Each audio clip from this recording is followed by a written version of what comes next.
Good afternoon, everyone, and welcome to Reynolds Field here on the campus of Salve Regina University in beautiful and historic Newport, Rhode Island, where today the Salve Regina Seahawks host the Rams of Suffolk University in the first game of the Commonwealth Coast Conference baseball tournament. Hello again and welcome. I am Andrew Pizzelli bringing you the call here this afternoon. The Seahawks 26-9-2, 14-0-2 in the CCC.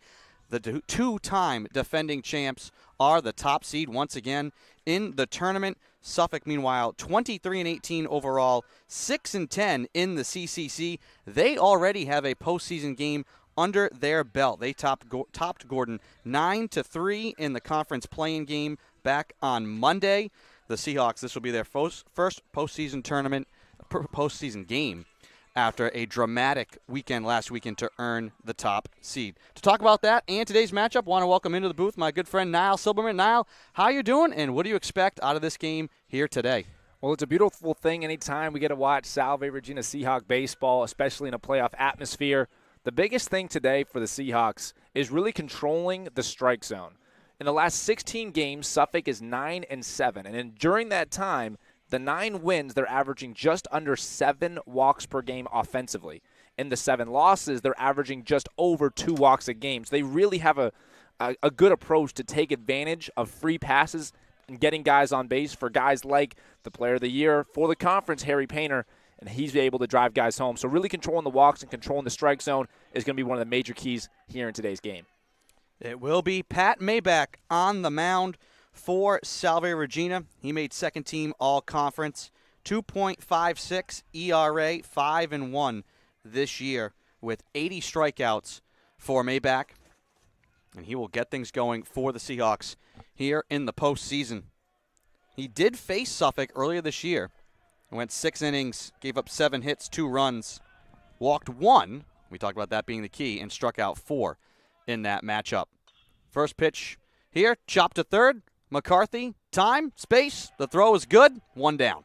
Yeah, that's a really nice play by Will McCarthy over at third base. He's a very clean and good defender. He's certainly one of those guys that we count on defensively. Good way to start the day for him. 1 out. Syriac will bat now for the Rams.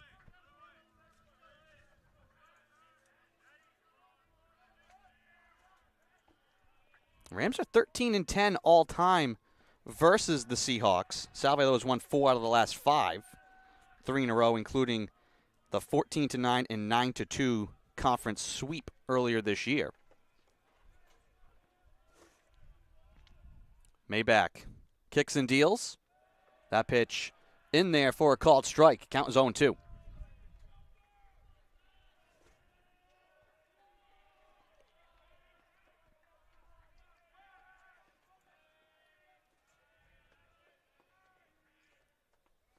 The 0-2. Inside. Ball 1. That's a good pitch there. He threw 2 breaking balls to start off the count, and now goes with a fastball inner half, moves the batter off the plate. We'll see if he goes back to an off-speed pitch. The 1-2. Knocked foul. Up and out of play. Down the left field line. Count will stay 1-2. Let's look for Maybach to bury another breaking ball down away from the left-handed 2-hitter here.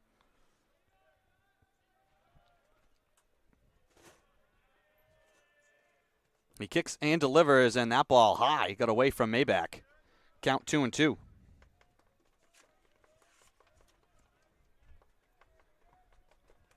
He'll reset here. Looking for the signs from Defensive Player of the Year, Dylan Ketch. Once again, just put together a fantastic year behind the dish for the Seahawks.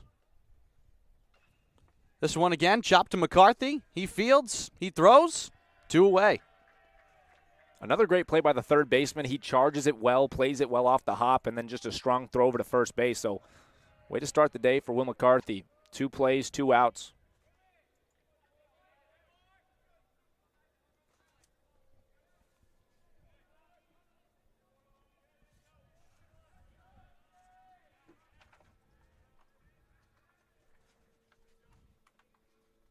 Swing and a miss for strike 1. to Joe Ward. The 0-1 does not get the call. Wings down the for left-handed hitters. Nasty looking breaking ball there for strike 2. Count 1-2. Maybach trying to make this a 1-2-3 top of the first.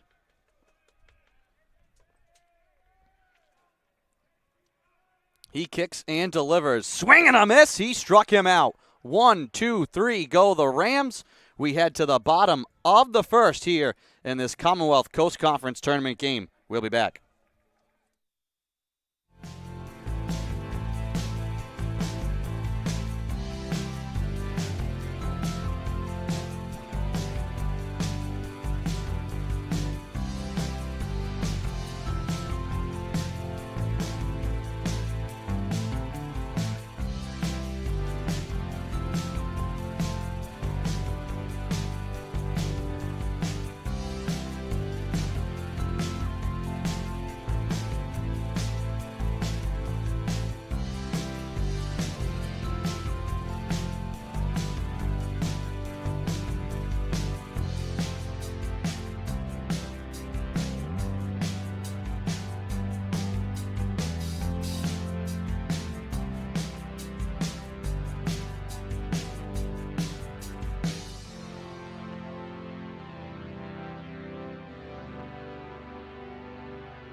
Welcome back to Reynolds Field. Andrew Pizzelli alongside Niall Silberman bringing you the call. Stephen Rossi, the senior from Corning, New York, will get things going here for the Rams in the bottom of the first.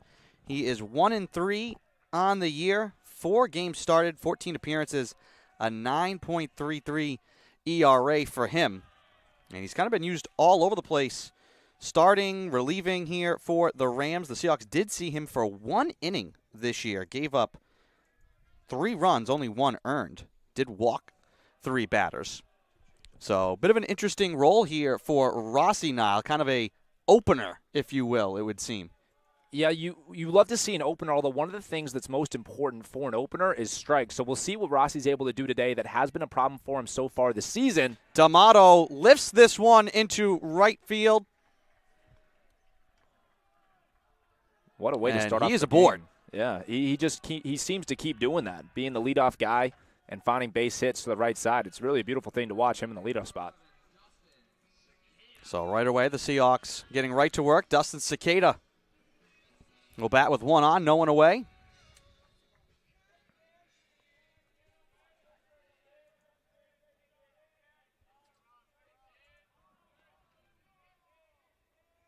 Rossi delivers. Breaking ball is in there for a strike. Nice looking pitch there from Rossi.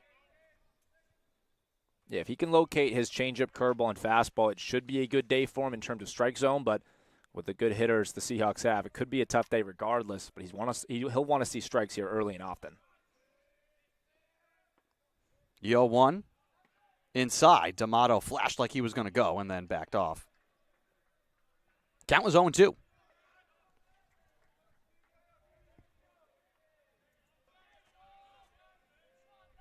Rossi comes set. Long look now, delivers home. Chop back to Rossi. He tries to throw to second for 1, and there will not be a throw. And D'Amato is going to be safe as well. Leaping to make that throw for the Rams was Johnny Gilbride. The throw took him off the bag at second, so instead of a double play, no one is out. And the Seahawks have first and second with no one gone. Yeah, that's a tough way to start the day for Rossi. He's looking to get outs, and he just sailed that over the shortstop's head, took him off the bag. And that's something that you don't practice as much if you're a reliever as you would if you were a starter. Those PFPs, what they're called, generally something that everybody practices, but the starters do put more emphasis on them. So he sailed that one. Now runners on first and second, nobody out. And that brings up Dylan Ketch. CCC Defensive Player of the Year, but as we know, can do damage with the barrel as well.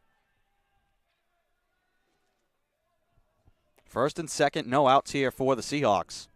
And he shows bunt. Now will look to swing and hits it foul down the right field line. That's the slash play the Seahawks will run. It's so dangerous for us defenders too far in. He will swing away. So it's a read play. Makes it very tough for the defense. Looking to show bunt here again. And now Rossi will step off the mound. And when you have a sixth-year graduate student like Ketch, obviously a lot of experience, you have so much trust in a player like that. Absolutely. He'll make the right decision. Shows bunt again. And this time will lay it down. Charging is the third baseman, but it is foul.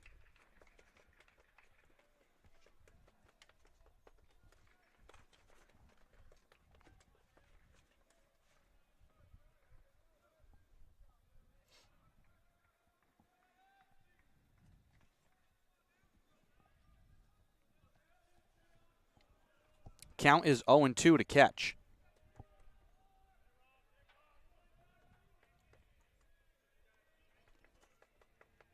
Looking to swing away here. 2 on, no one away. And again, Rossi stepping off the mound. Chases D'Amato back to second.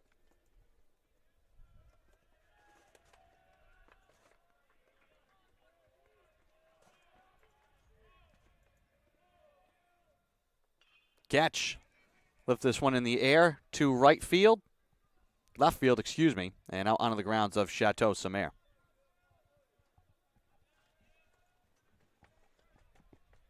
Dylan Ketch in a bit of a hole here. Rossi has been able to show his changeup and his curveball for strikes so far today, so Ketch will have to stay back and be patient, ready for anything that Rossi gives him.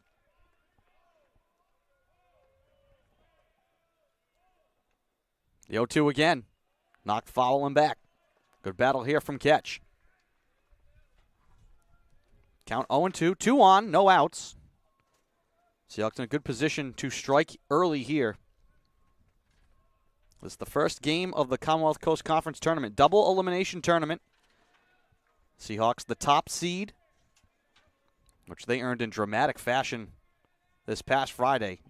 Needed 2 wins and got 2 wins against nationally ranked Endicott. This one to first, to second for 1, but not enough time to make a throw back to first. So Dylan Ketch will reach out is Cicada, but it's first and third with 1 away. Almost as productive as the sacrifice bunt there. Runners on first and third, not quite as tantalizing, I guess, as second and third with only the 1 out, but first and third with 1 out. We have the runner on third. 1 fly ball away from putting the first run up on the board. We have the right guy for it in Tyler Cano.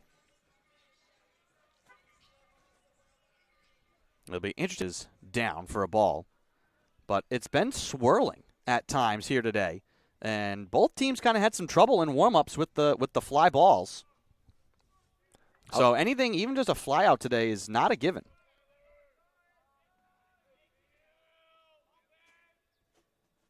Pitch to Cano. He'll take it up high. Count 2-0. Yeah, to your last point, exactly right. It is a huge benefit that we've been practicing out on this field for the last 3 days. The pop-ups into the infield could be trouble for both teams, but for a team that's coming in not having practice here, it could really be trouble. Anything in the infield that's up. Cano does not chase on that pitch that is down and away. 3-0 the count. 1 out. Seahawks with runners at first and third. D'Amato at third, Ketch at first. And Rossi now in danger of walking them loaded.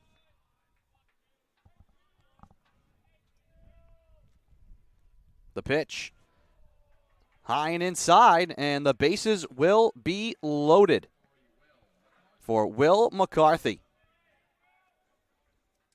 great opportunity here for the Seahawks to jump ahead early. Spot potentially for the Seahawks. Loaded bases, only the one out. A lot of ways to score, practically infinite ways to score, as long as Will McCarthy's able to get bat on ball here. Bases loaded, one out. The pitch. He checks his swing, does McCarthy. And he will take a ball. 5 straight balls offered here from Rossi.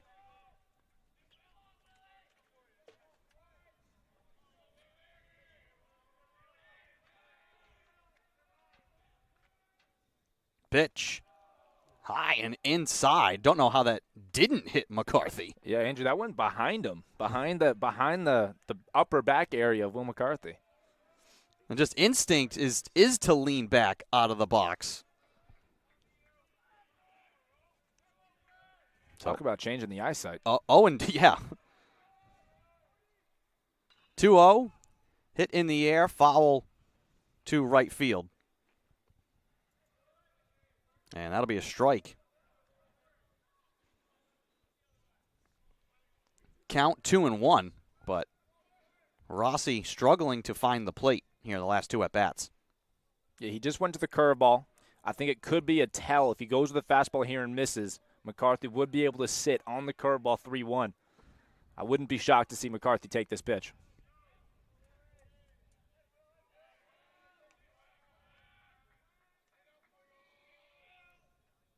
The 2-1.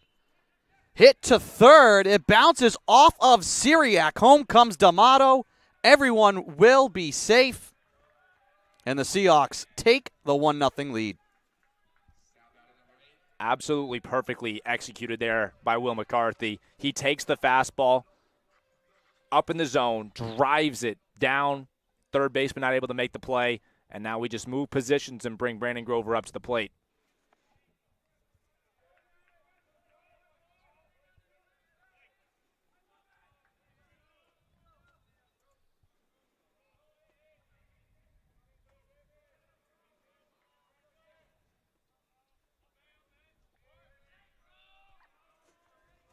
The 0-1. High and away. Count 1-1. And now with only 1 out in the first inning, there is a Suffolk pitcher getting up. We'll see if he starts to get loose.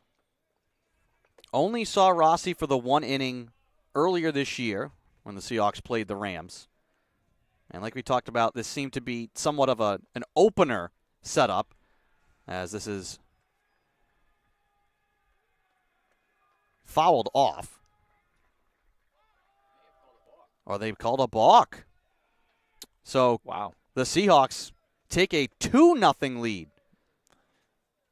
Yeah, that's a crazy play. The pitch won't count. And then what happened is Brandon Grover fouled it off of his knee. So he's in a little bit of pain. He will be okay staying in the box. But before that happened, he balked. So that means that we score our second run. Runners move across. So back in the box, only the 1 strike still, not 2 strikes on Grover.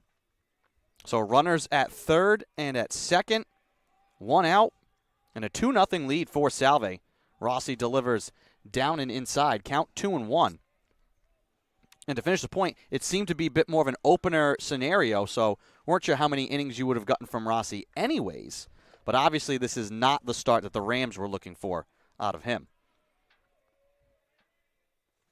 The 2-1, chopped to first, but foul. Yeah, when you go with an opener, what you're looking to get is a lot of strikes. What you want to have your true starter, who's going to come in the second, the third, potentially the fourth, but most likely the second or the third, come in, most likely be somebody that has different stuff than who the opener, what he showed, but you need strikes out of the opener just because your job is to pitch for 1 inning, but it's one of the more crucial parts of the game, the first inning. It's a huge part of the game. So certainly something that Rossi's going to want to come together and now finally finish this up with some strikes.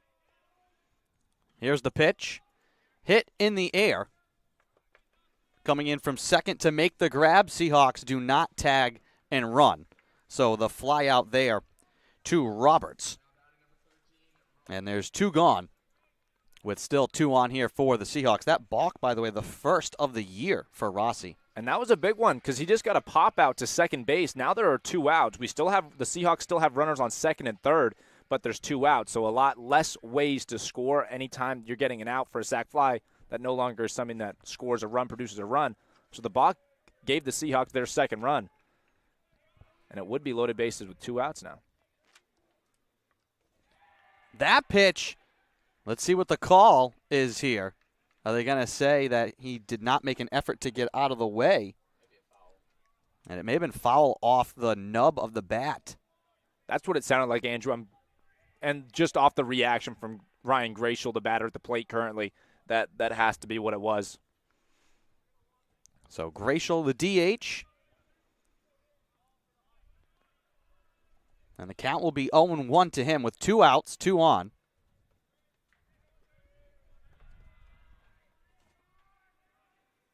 The pitch knocked in the air and foul to left field.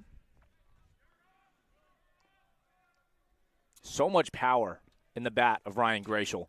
I mean, he hit that one foul, but it's probably coming off the bat 96 to 98 miles an hour. He really can swing it.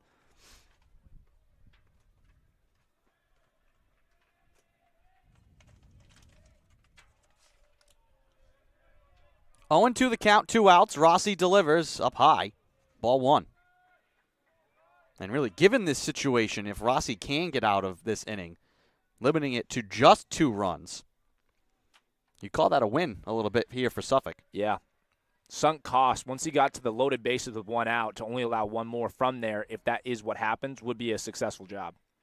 Comes to the fastball, swing and a miss from Gratial. So that ends the inning, but the Seahawks do bring 2 across. They jump on top here and will lead 2-0 through 1. You're watching Commonwealth Coast Conference Tournament Baseball. We'll be back.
And welcome back to round 1 of the CCC playoff tournament between the Salve Regina Seahawks and the Suffolk Rams. Patrick Maybach started off inning 1 very well. 2 groundouts and a strikeout. Only had to throw 11 pitches to get his 3 outs. Looking for another efficient inning out of him. He'll be facing the Conference Player of the Year, Harry Painter, here. And the first pitch he throws is a beautiful curveball. Andrew, that's a real telltale sign for Patrick Maybach. If he's locating his curveball and his slider well early in games, generally is a huge key to success for him. Yep. And you mentioned it, facing Painter here to start things off. What was big about not seeing him in the first inning, you get him to start an inning. No one in front of him. No one in front of Painter for him to potentially drive home because he had an incredible year for the Rams. We'll get into his stats here in a second. Great pitch there. Does he get it? He does. Strike 3. Harry Painter goes down on 3 pitches. Beautifully well done by starting pitcher Patrick Maybach. He goes with 3 off-speed breaking ball pitches, 2 curveballs and a slider. And he gets strike 3 called on the check swing. So just like that, the conference player of the year goes down swinging in the top half of the second. Well, that's big. The battle between the freshman Painter and the wily veteran Patrick Maybach. We talked about the stats. He's a UMass Lowell transfer. Led the league in hits, batting average, slugging percentage, home runs, and ranked top 10 in doubles, RBI, even ranked in the top 50 in the national scale for home runs and slugging percentage, total bases. So obviously a huge win for Maybach to see him with no one on and to get the strikeout. Yeah, he handled it quickly. It wasn't, Patrick Maybach won that at-bat for sure. Obviously, anytime you get the strikeout, that determines that you did win that at-bat. But on 3 pitches, gets him swinging to end it on a ball that was well out of the zone. Really well done.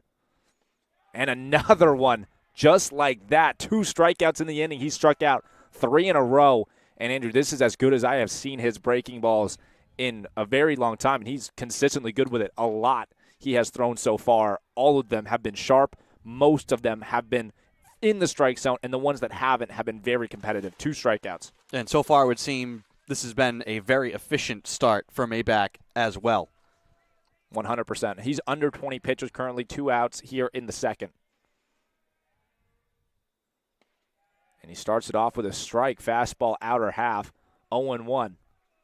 And last time we saw him on Friday against the Gulls, had a good outing, not the greatest outing that Pat Maybach has ever had, but obviously had a lot of pitches through only 6 innings, if I remember correctly, of work. Swing and a miss here for Maybach. Yeah, he's quickly ahead 0-2. We'll see if he goes back to his slider here. It has been dominant. The break is starting at about the inner half of the plate to a lefty and finishing outside of the strike zone. We'll see if he goes back to it. It's been sharp. It's been effective.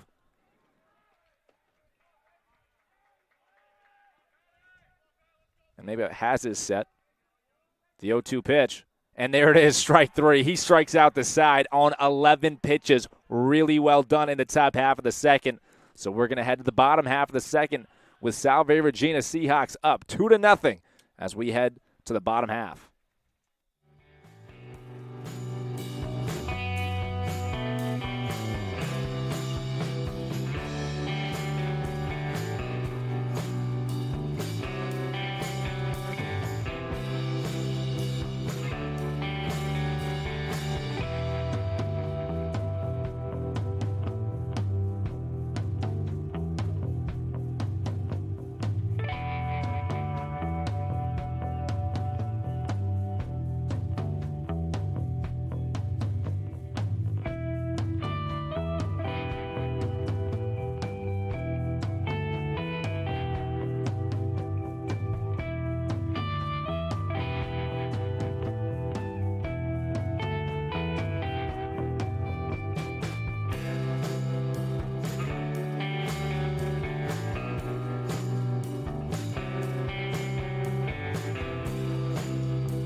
And welcome back to playoff tournament play here in Newport, Rhode Island. This is Niall Silverman, joined alongside by Andrew Pizzelli. 2-0 lead early as Tyler Petrosino leads it off for the Seahawks here in the bottom half of the second. The first pitch that he sees was up high out of that. The count moves 2-0. Rossi really wants to avoid another long inning, especially if the coaching staff has plans for him to be a true starter today, because there's nobody working in the pen so far for the Rams. So it could be that Rossi is being expected to go 2, 3, 4, 5 rather than the 1 or 2 that it was expected coming into the game. He's going to want to find a way to control that changeup. Yeah, there's been a little stirring in the bullpen during that first inning. Rossi obviously able to get out of the jam, but still has not found the control yet. Down on the count 3-1.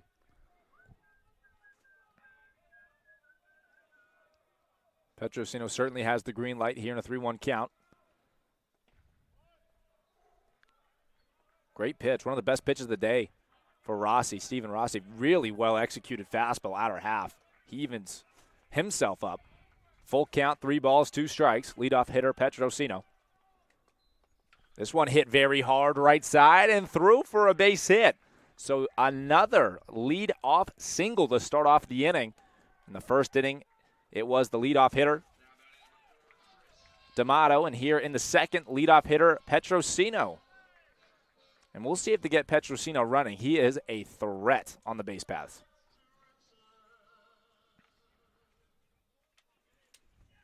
Up now with nobody out. One of the hottest hitters. And the walk-off man back against Endicott last Friday is up now, hitting 9 for the Seahawks. He sees strike 1, much to the dismay of the Seahawk dugout. Yeah, Veneruso batting .358 on the year now and has been one of the hotter bats here in the second half for the Seahawks. Well, the story of his progression throughout the season was incredible. He was hitting .050 for about a week and a half, 2 weeks to start off the year, through about 6 games, and he obviously finished the season at that number you just said, the .350 mark. So a really, really strong second half. There goes Petrosino. The throw is not going to be in time. Stolen base, Tyler Petrosino, and just like that, we have runners. But they are going to call out, it looks like, Chris Veneruso at the plate for an interference. So this is an interesting play here. Oh, yeah. So, yeah, they're going to make Petrosino go back. Now, okay, so the interference was on Veneruso because initially I didn't notice they were calling something against Petrosino because the throw was so wide. It took Roberts way away from the bag and almost into Petrosino. He had to kind of dodge out of the way of the throw, but calling Veneruso on the interference. So an out and no stolen base. Yes. So the double whammy. As soon as Veneruso gets called for that interference, it turns that moment into a dead ball situation, so that stolen base doesn't get the chance to have been recorded, because as soon as it happened on Veneruso, the play was dead. So unfortunately, we'll move Petrosino back to first because he would have been safe. Either way, good wheels over at first base. Heading counts, that's generally when you're going to be more aggressive on the base paths because there's a better risk reward. Because right now, basically every at-bat, you're getting your hitters into very favorable counts, just like this one. D'Amato now in a 2-0 count after he saw that fastball well above the zone. We'll see what Rossi goes to here. It's going to be a telling pitch. Big spot, 1 out.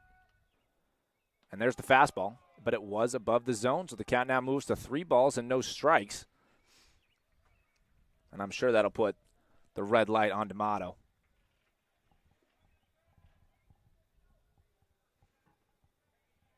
Here's Rossi, 3-0 pitch. In there for strike 1.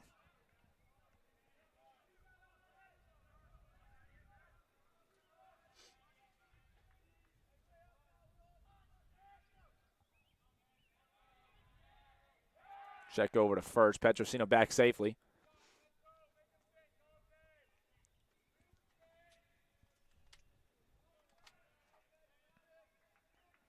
We'll see what D'Amato does here. Given he has an extra strike to work with, I wouldn't be surprised to see him hold off of everything but the fastball. Another check over to first.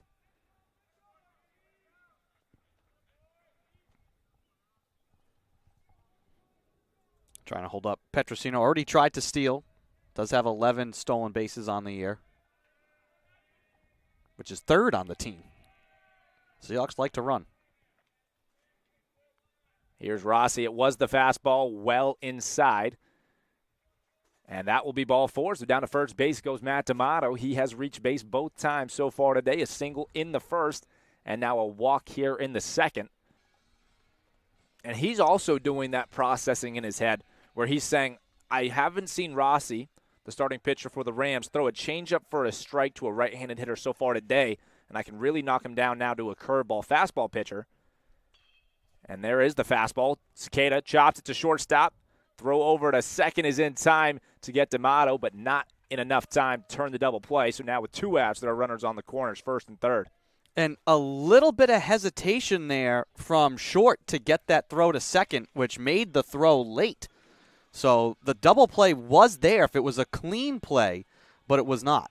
Yeah, it was a 2-hop over to shortstop where Gilbride fielded it well, fielded it cleanly, but then as he went to transfer and toss it over to the second baseman who was covering the bag, he was just a little bit late, had to fiddle with it to get the grip on it, and that gave the speedy runner Cicada time to get over to first base. So another RBI opportunity for Dylan Ketch.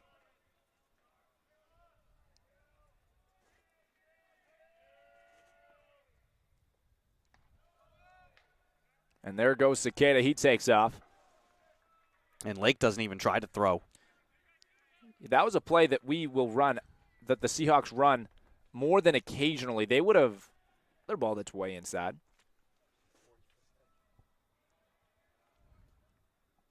Already up to 45 pitches for Rossi. And no action in the pen.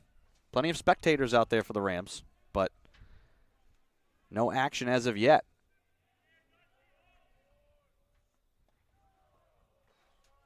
There's strike one to Ketch, fastball outer half. Another well-executed pitch for Stephen Rossi so far today. It has been that fastball on the outer half to lefties that's been his go-to, his highest percentage strike pitch so far. But yeah, as you said, this is right here will be his 46th.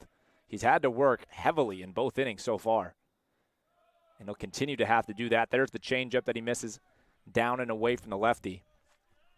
Well, in danger of putting the bases loaded in back-to-back innings. And doing it for the heart of the lineup for the Seahawks, too.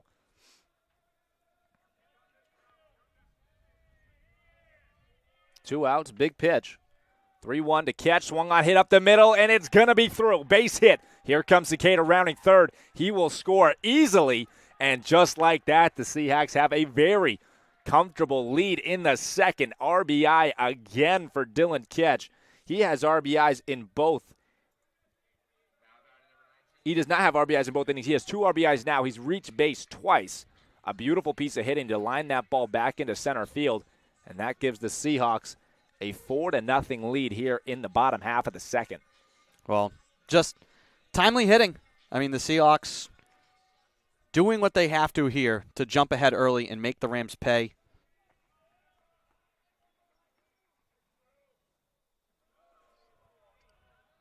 Good job by the catcher. Close play, but not in time to.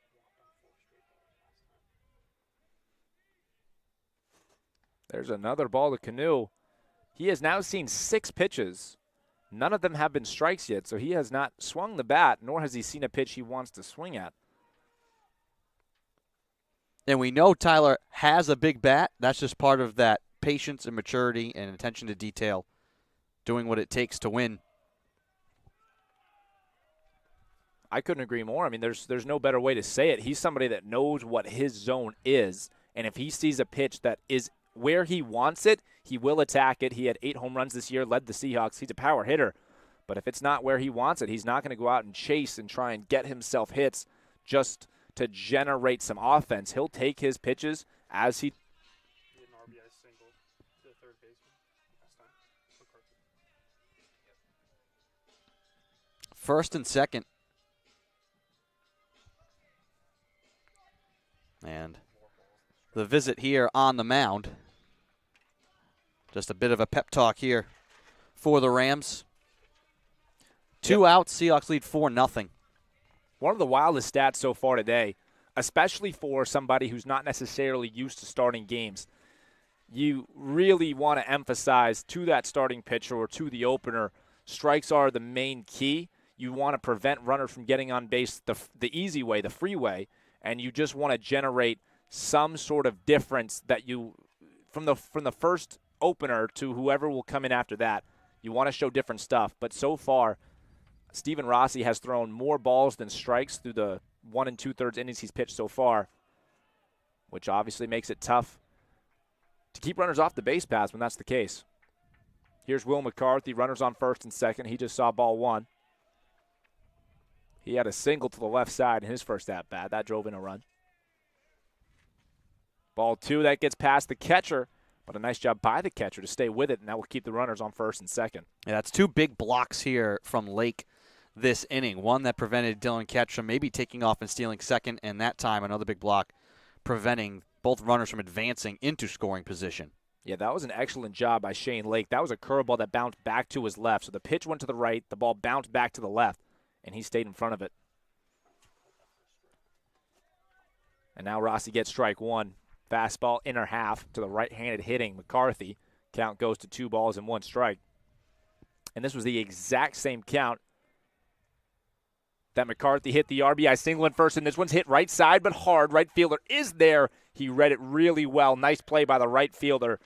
And that will do it as Luke Harder finishes off the inning. But the Seahawks score 2 more, and they now lead it 4-0 as we head to the top of the third.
Welcome back to Reynolds Field, top of the third. Seahawks leading 4-0 here over Suffolk in Game 1 of the Commonwealth Coast Conference Tournament. Andrew Pizzelli alongside Niall Silberman bringing you the call. Thank you for finding us here on the Salve Athletics Network. Pat Maybach back to work, and he will start things off facing Cormier here. The lefty delivers 4 strike 1.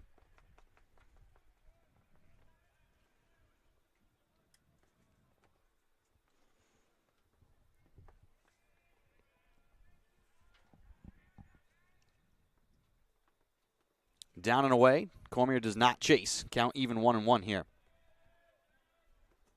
That was a really good job by Cormier, the batter at the plate. He saw a fastball in the outer half, strike 1 for the first pitch. That one was a breaking ball off of that pitch. He held off. The 1-1 goes inside, does not get the call. Count 2-1. And this injury was the first time that Patrick Maybach has been behind in a count. We'll see if the Suffolk hitters are able to capitalize on that. The 2-1 fouled off. Count even 2-2.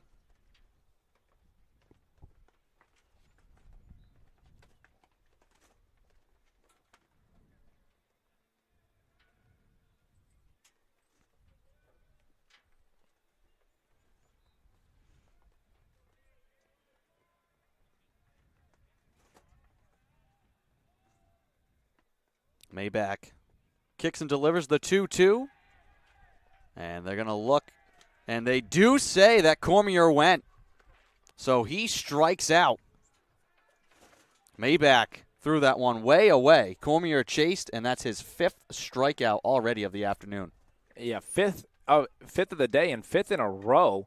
But it's just another beautifully executed slider that he throws in tandem with a fastball in the outer half of the plate. That one wasn't exactly close to the strike zone because the last fastball, he gets the swing and miss. Beautiful stuff. And another beautiful pitch here to Lake, but it's called a ball.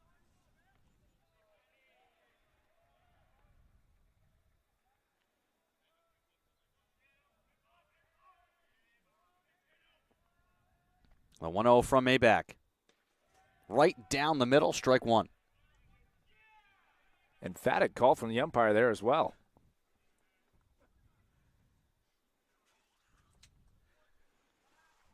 Not quite a Savannah Bananas umpire reaction. Not quite, but it's as if an he emphatic was call. Sending the tape over to them. He was very excited for that one, as was I. I mean, you love to see the outside fastball just painted, but anyways, count moves 1-1. Here's the pitch. That one again down and inside. Count will be 2-1.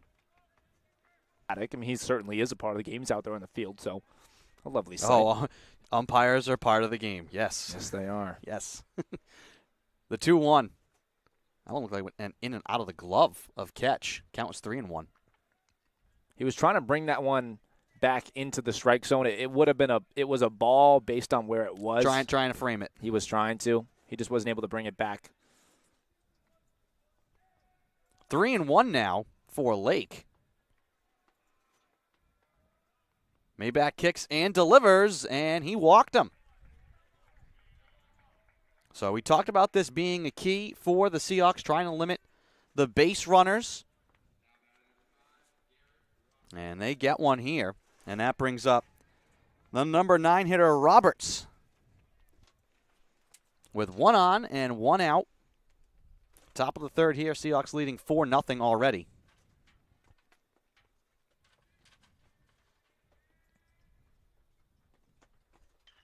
That pitch chopped to third. McCarthy guns to second. Veneruso trying to toss to Canoe, and they got him. Wow. Seahawks turn the double play, and just like that, the top of the inning, is over. We head to the bottom of the third. Seahawks leading 4-0.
Welcome back to Reynolds Field, bottom of the third. Seahawks leading 4-0 here in this Commonwealth Coast Conference tournament game number 1. Seahawks, the top seed in conference play, hoping to play every day here through the weekend. Grover starts things off by showing bunt to Rossi. He'll take strike 1.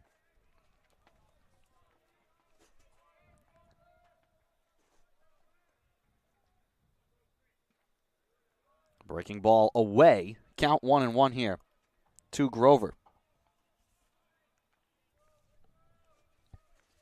who popped up to second his last at-bat. Watches this one down in the dirt. Count 2-1. Well, I'll tell you what, he threw a beautiful first pitch strike to Grover, and then threw the changeup that was very competitive, called for a ball, and he followed that up with a fastball in the dirt. So Grover has the advantage now. Showed bunt again and takes a strike. Delayed call there from the home plate umpire. Count 2-2.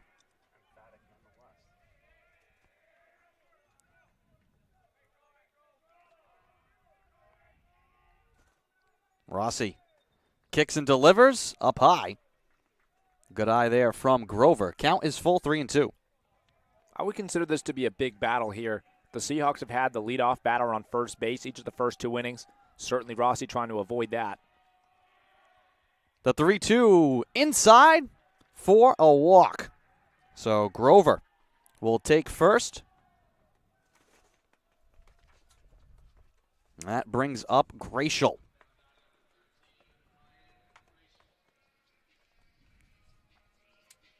Gracial struck out in his last at-bat. We'll work here with 1 on, no outs. The infield for Suffolk playing at a bit of a double play depth. Second baseman playing over the bag. And there goes Grover, and Gracial gets hit with the ball anyways. Well, there we go. Just like that, runners on first and second, nobody outs, both via a free pass. And we talked about what the importance was of that for Suffolk. The same goes for any team ever. If you're giving away free passes consistently, over time, those are going to start to score. For Suffolk, part of the reason the walks have been such a big deal, they were scoring 47% during the 16-game stretch where they were 9-7. They were scoring 47% of their walks. That is higher than average. Suffolk does a really good job of scoring their walks, but that 47% is near the average. So we can expect at this point in this situation the Seahawks to put on a few more runs. Showing bunt is Petrosino. He pops it up, and Lake almost able to make the play. Diving to the backstop. He cannot. So luckily that is just strike 1. The best case scenario when you're laying down the bunt is that you reach and it's a bunt single. The worst case is to pop it up directly to the catcher. Yeah, a lucky escape there. I'd consider this to be second life. That was almost exactly what you don't want to see. Showing bunt again. He peels back and takes it for a ball. Count 1-1. 2 on.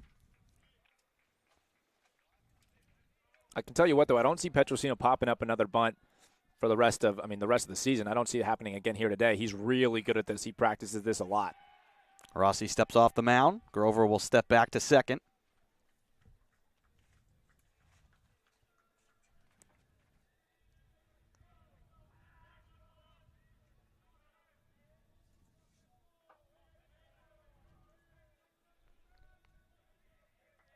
Petrosino squares to bunt again. Again holds off and takes ball 2. The catcher is setting up away, and Rossi has been consistent with his fastball, able to locate it better than any of his other pitchers. I'm surprised to see them not attacking the middle of the strike zone here and taking the out that Petro is willingly giving. Here's the pitch, and it's fouled off. Count will be 2-2 with no outs. Gracial at first, Grover at second. Seahawks have put the pressure on in all 3 innings so far here. 4-0 lead.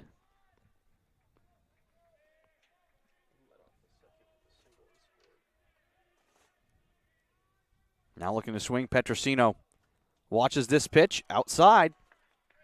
Count is full. 3 balls, 2 strikes. And the bases could be loaded again.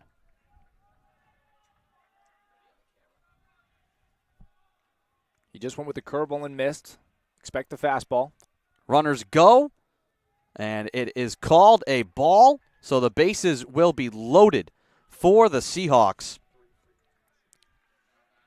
That's 3 free passes for Rossi. And here comes Veneruso.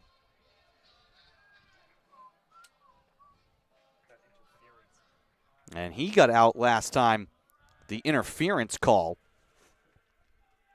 The rare interference call. You rarely see that. Big spot for him here. Checks his swing on the first pitch and takes it downstairs for a ball.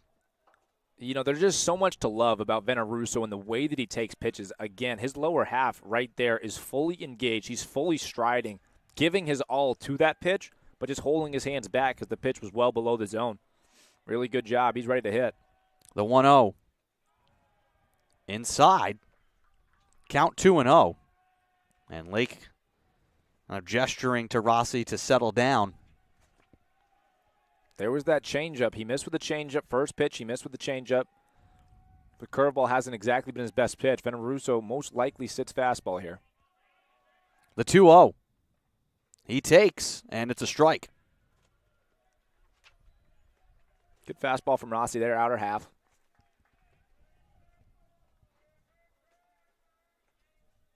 Bases loaded, no outs. Here comes the 2-1 from Rossi. And he hit him up high. That brings home Grover. 5-0 Salve. Bases still juiced. And Veneruso took that one, looked at the dugout, had his little moment of pain, and then ran down the first base line. You love to see that. Enthusiasm at its finest to play the game of baseball. However it ends up happening, gets hit by a pitch, he still runs it out. Love to see it. Well, the Rams fell behind to start. Yeah, I'll tell you what, this could really be a make-or-break moment for the starting pitcher. If he's not able to get the top of the lineup out here, there are some heavy hitters on deck for him, including the one that's up currently, Matt D'Amato. He's reached base both times in as many innings. And we finally get some stirring here in the Rams' pen. Chopped to second. Roberts fields to Gilbride for a 1. The hard slide there from Veneruso. He is down. But that brings in another run. Runners at the corners. 6-0 Salve Regina. That was the most impressive defensive play we've seen today so far, and it might be including some great plays by Will McCarthy for the Seahawks defensively. That was a ridiculous pick by the shortstop, Gilbride. That throw from the second baseman was probably about 5 feet short. That was a huge chop. He had to field it above his head off of a hop to get a crucial first out and prevent the runner from third, Petrosino, from scoring on a ball that could have easily gotten past Gilbride. Runners at the corners for Dustin Cicada. Here goes D'Amato. The throw is going to be in front of the plate, and D'Amato is safe with the stolen base. Big-time stolen base for the second baseman. For the shortstop, Dustin Cicada, he now has 2 runners in scoring position, and D'Amato on second base can fly. Anything hit to the outfield will certainly give D'Amato a chance to be the 4th run to score this inning. Second and third with 1 out. Breaking ball misses. Count 2-0. The infield for Suffolk is playing in. This one lifted in the air to center. Back is Ward. He makes the grab. Tagging is Petrosino. Trying to throw to third to get D'Amato. That's not in time. Seahawks put another on the board. The flyout scores the run. 2 outs and 7-0 the score now. Seahawks put up 2 runs in the first and the second on 3 runs here in the third.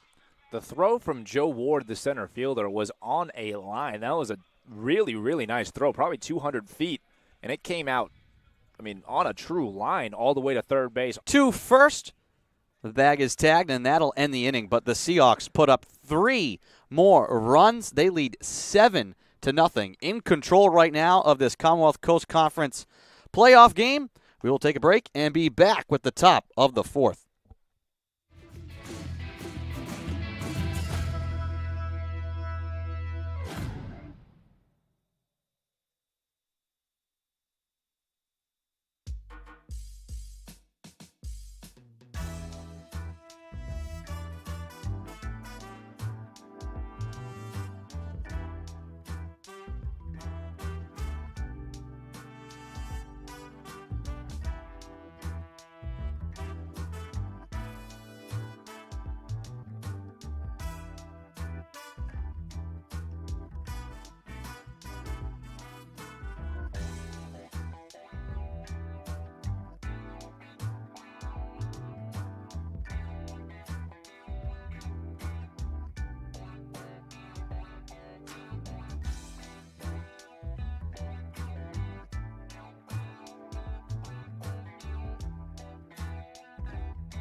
And welcome back to the top half of the fourth inning, where we are watching Patrick Maybach cruise through the first 3 innings. He has 5 strikeouts. Those all came in a row, and all the other outs have come via third baseman Will McCarthy.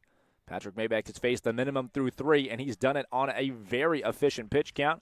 He's just hovering around that 30-pitch mark through 3 innings. He's facing the top of the lineup here, and the first pitch is beautiful in there for strike 1. And I think we're going to be treated to the show of this umpire with the beautiful strike calls for the rest of the day. Hey, it's great for us from here, from the outfield. Emphatic deliveries. I'll take it. Oh, wow. Does he get the strike call? He doesn't. That was a beautiful pitch. That's one of the sharpest, the most breaking curveballs he's thrown today. He missed with it, but it's a beautiful pitch. Counts evened up, 1 ball and 1 strike.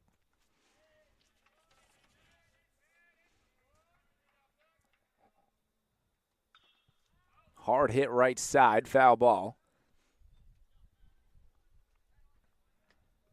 And just like that, the count now 1 ball and 2 strikes. Maybach, where he has been so many times today, that is ahead in a count. Well positioned to use any of his 4 pitches. He hasn't gone with his changeup yet. We'll see if he does here. 1-2 pitch. Oh, beautiful. Strike 3. Fastball in or half, and he now has 6 Ks on the day. Gilbride didn't even give a chance. He didn't even give a show at that one. Beautiful pitch. It obviously speaks for itself, but what has made Pat Maybach such a pleasure to watch and cover over these now 6 years is his stuff. I mean, he stepped in day one being able to throw multiple things, and we saw all of it on display there. The nasty hook, he's got the fastball as well. He can locate at an elite level. This one's hit hard, left center field. D'Amato giving chase. Oh, wow, what a play. Left fielder Matt D'Amato shows off why he is once again an all-conference outfielder. Somebody get the call. Da-na-na, what a play. Left fielder Matt D'Amato.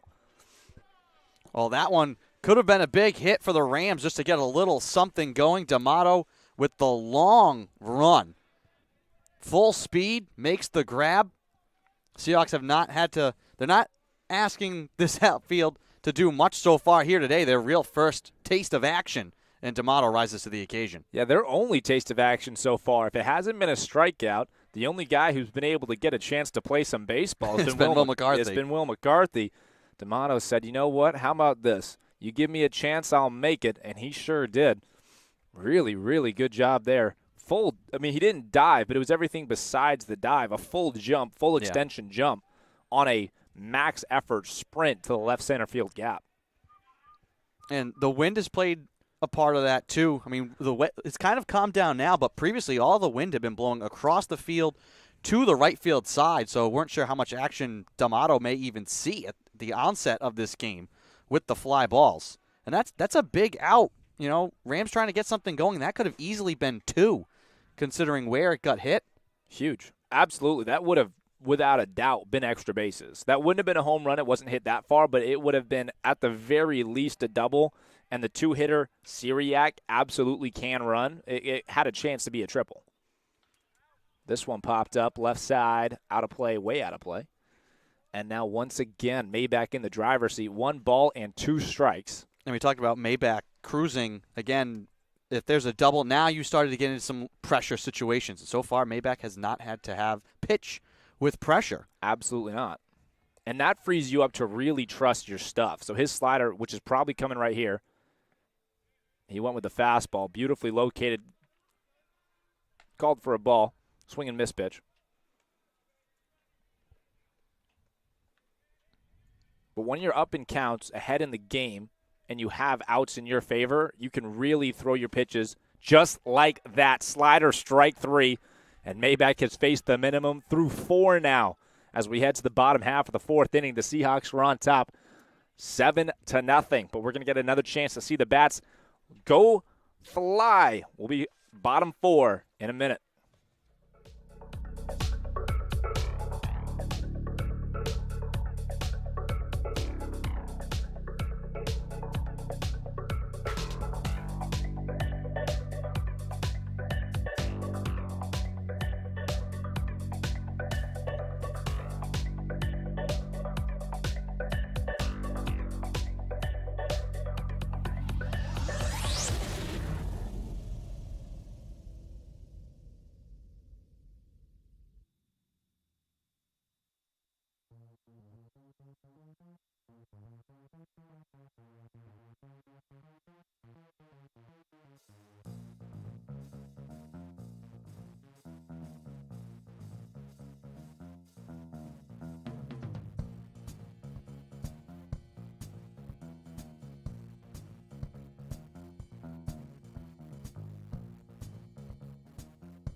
And welcome back to beautiful Newport, Rhode Island.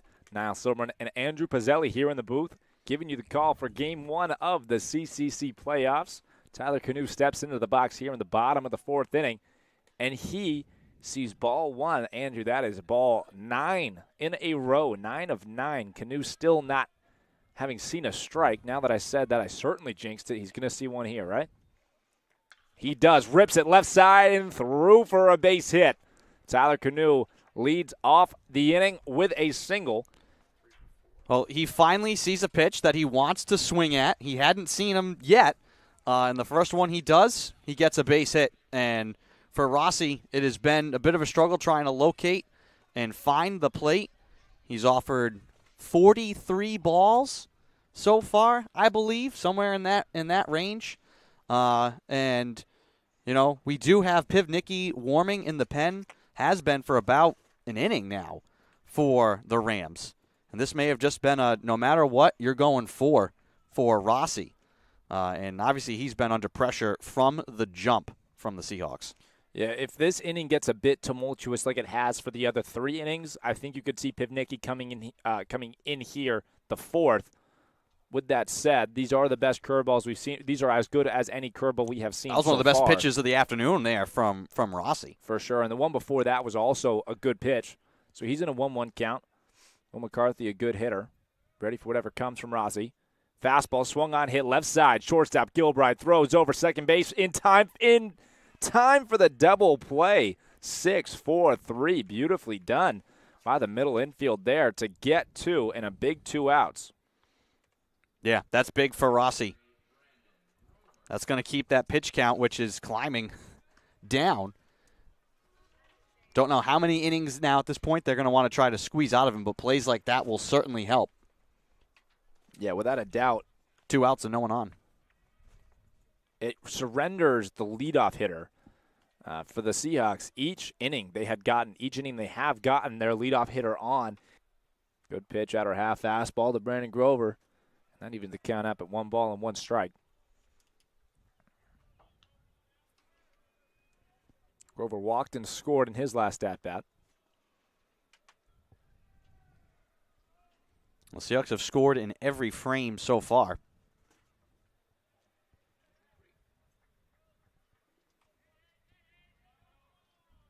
Two-one pitch to Grover. He holds off and takes strike 2. And that evens things up. 2 balls, 2 strikes. There are the 2 outs.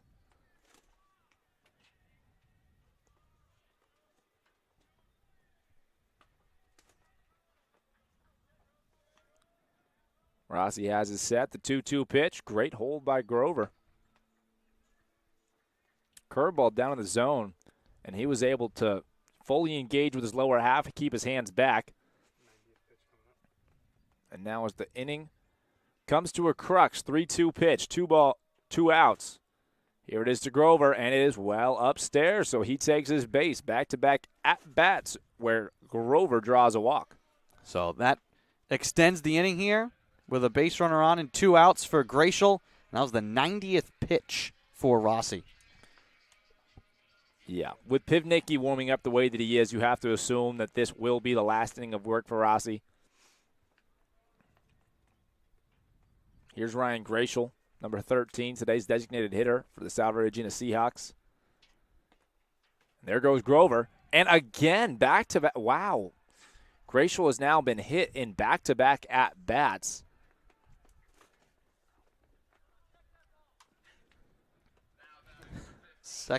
First and second here for the Seahawks. And the first ended up having that first at-bat, but he did get hit. It just happened to hit the knob of the bat as well. So he's been hit in every at-bat. Only seen like 4 or 5 pitches. This one hit left side, out of play. Petrosino is at the plate.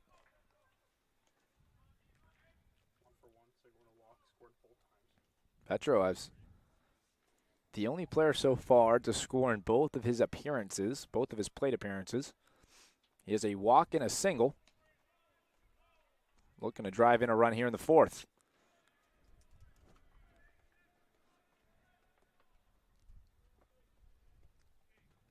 That was a good take on the curveball, inner half. Doesn't move his feet, as the Seahawks don't. They finished the statistical season, the regular season, as the 5th most hit team in Division III. For reasons like that, Petro takes that ball just above his shoelaces, as he does again here.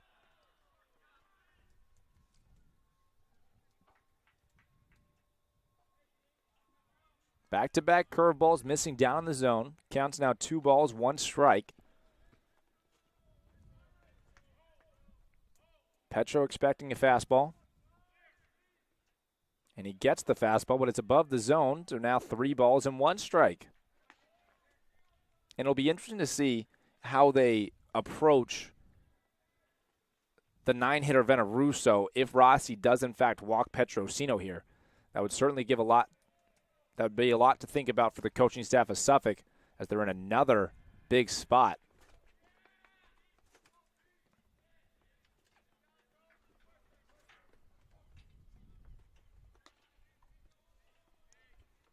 Here it is, 3-1 pitch. Rossi has his set, and in there for strike 2. Beautiful fastball, inner half.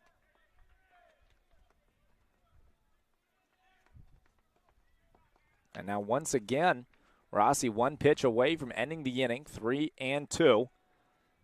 He ended up walking Grover, who now stands on second base in the same exact situation. Here's Petrosino. 3-2 pitch, runners go, hit right field.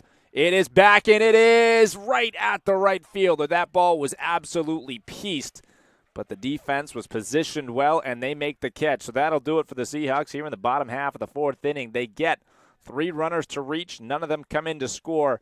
The score is 7-0. Seahawks on top after 4.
Welcome back to Reynolds Field, top of the 5th inning. Salve Regina leading Suffolk 7-0 here in this Commonwealth Coast Conference tournament game.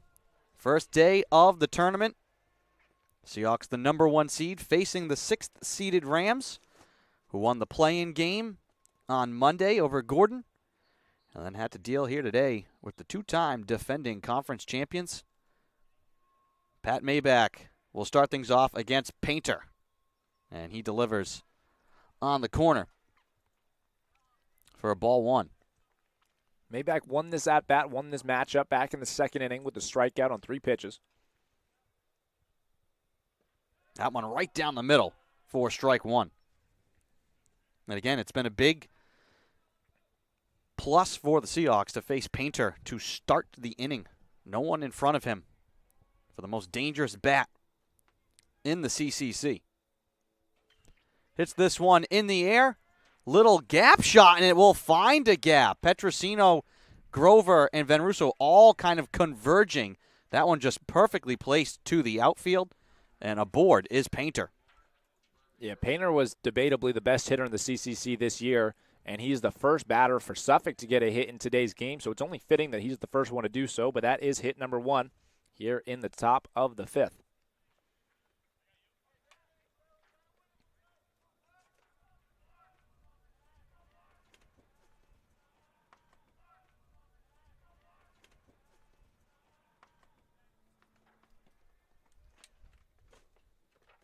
Breaking ball here to Birbiglia. Gets the strike call.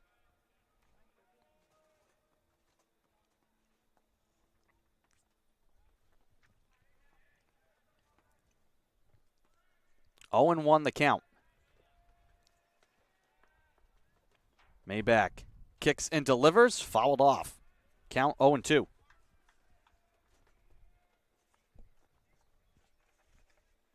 Well, a really good job by Maybach to get himself back into a driver's seat after giving up a leadoff single. He's up 0-2, and it could be a situation where he goes to his changeup for what might be the first time of the day to try and get a rollover to second baseman. Here's the 0-2. This one chopped to second. Veneruso shuffles to Cicada, but no time to make a throw to first. Seahawks can't turn the double play, but there is one gone, and they save the runner from being in scoring position. So they do get the grounder to second base, but not in time to get the double play. A bit of confusion on whether or not to tag the runner, Painter, going to second base, or to flip the ball to the shortstop, Cicada. So that to Harder.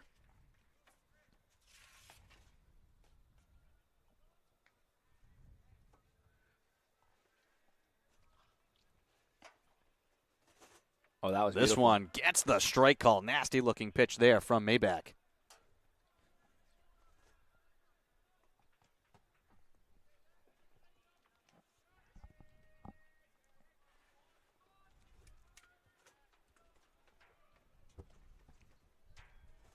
Luke Carter Jr. from Liverpool, New York. Sees this pitch. Oh. In there for a called strike.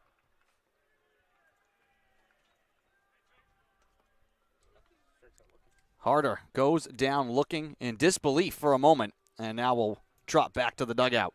Yeah, disbelief is reasonable. That was two of the best curveballs on a day where Maybach has been throwing great curveballs. Those were two of the best that he's thrown here in the fifth, and it got Harder just absolutely frozen. Pitch started as his head. 8th strikeout for Maybach. Delivers here and gets the strike call to Cormier, who has also struck out here this afternoon. And we may say that to about everybody before Pat Maybach's day is done. Checks to first here. Diving back is Birbiglia. He's safe. 0-1 the count, 2 outs. Seahawks leading 7-0 here in the top of the fifth. Here's the pitch. Down and away.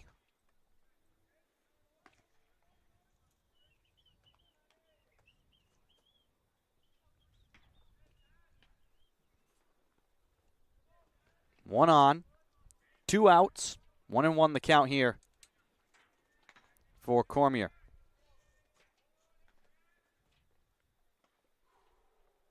Maybach cannot get the call there. Another close pitch. 2-1 the count.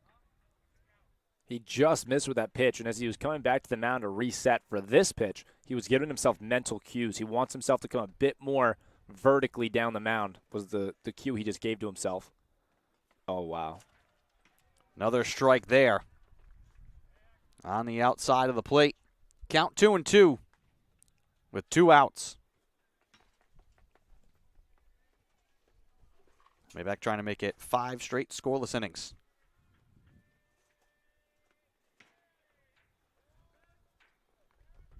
Here's the pitch. Hit on the ground. Cicada dives. He picks. He throws, and he got him. Wow. What a play from Dustin Cicada at short to keep that one on the infield, make a great throw. Seahawks and Pat Maybach have kept the Rams scoreless through 5 innings. We head to the bottom of the 5th, 7-0 Salve Regina.